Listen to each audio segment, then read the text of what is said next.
What is up, everybody? You're checking out the Uncensored Pro Wrestling Podcast, what the world is listening to. I'm your host, the Hot Commodity Ant C, and today I am covering WWE Monday Night Raw from October 23rd, 2023, live in Dallas, Texas.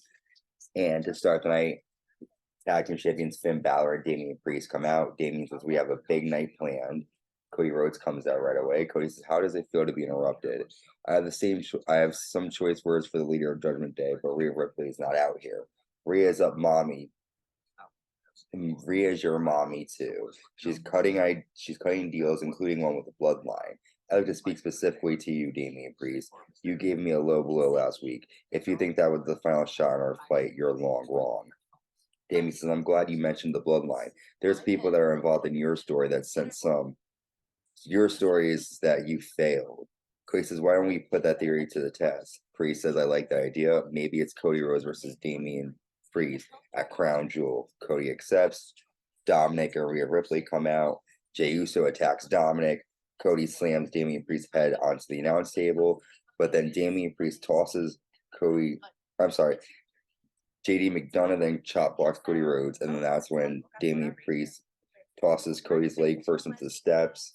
Cody is telling that his leg is really hurt, and then Damian Priest hits Cody Rhodes with the leg.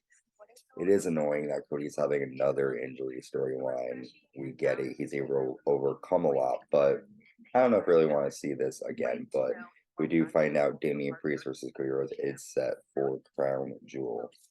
Next, we have a tag match, Alpha Academy, with Maxine and Akira Tozawa taking on the New Day.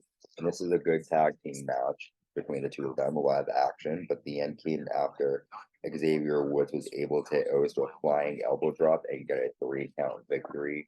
Great tag team action. The New Day looks great together as usual, and Alpha Academy looks good.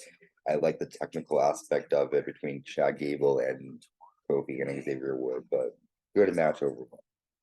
NXT Women's Champion Becky Lynch has a backstage interview. Xia Li watches from the back and then walks off. Interesting stuff there. Seth Rollins and Rhea Ripley are backstage. Seth says, "If you're looking for your boy Drew, I got a title, so you're in the wrong place." Rhea says, "Judgment Day respect you. We did everything to take the title, and you held on to it. We think you need insurance. You need the Judgment Day."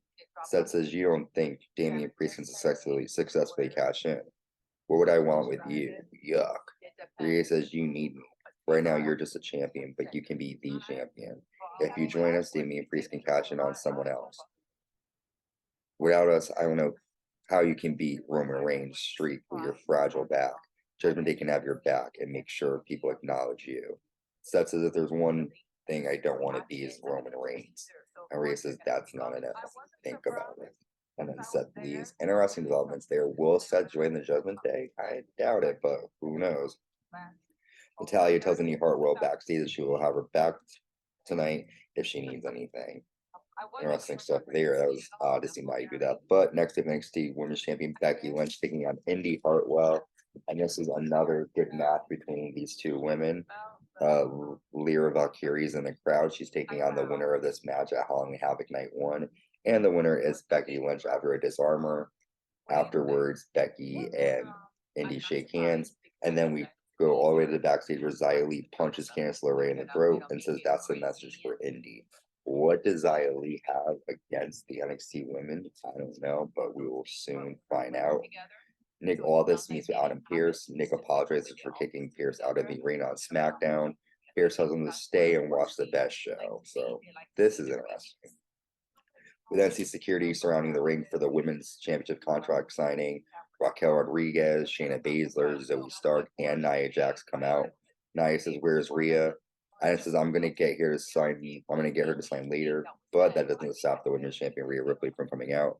Rhea says, "I need to get something off of my chest. Adam Pearce, you did this to set me up.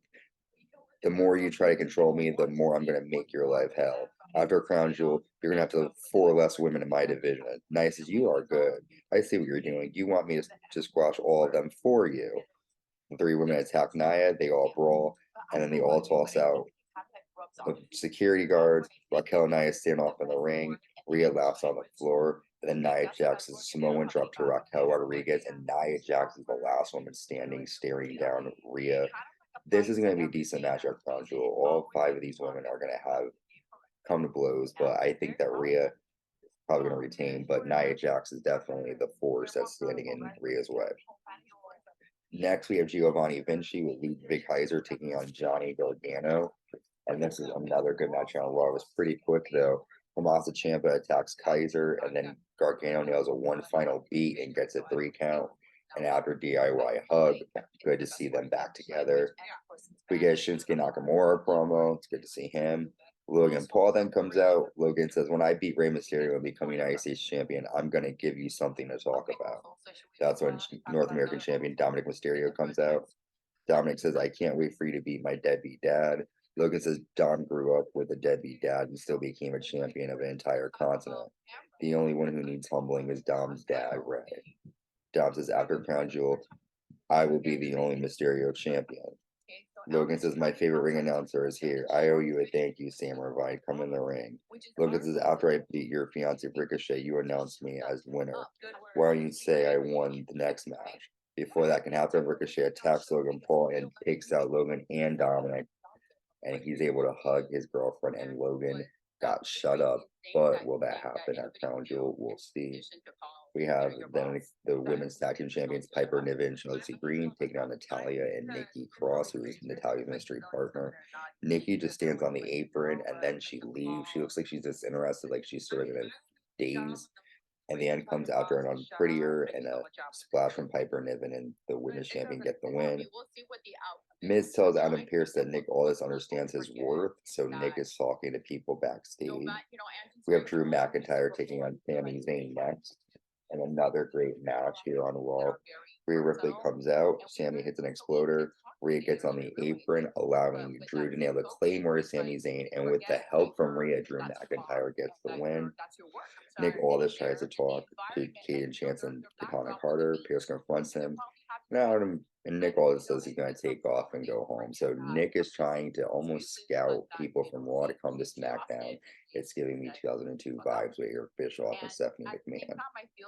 Next, Bronson Reed defeats Akira Tozawa after a tsunami. We then see Drew McIntyre talking with Seth Rollins backstage. Drew says, "You didn't say no to Rhea Ripley." Seth says, "I don't need Judgment Day to beat you." Drew says, "No Judgment Day." Seth says, "No, let the best man win." And Drew says he will. So according to these two, Judgment Day will have no involvement. It will be man versus man at Crown Jewel.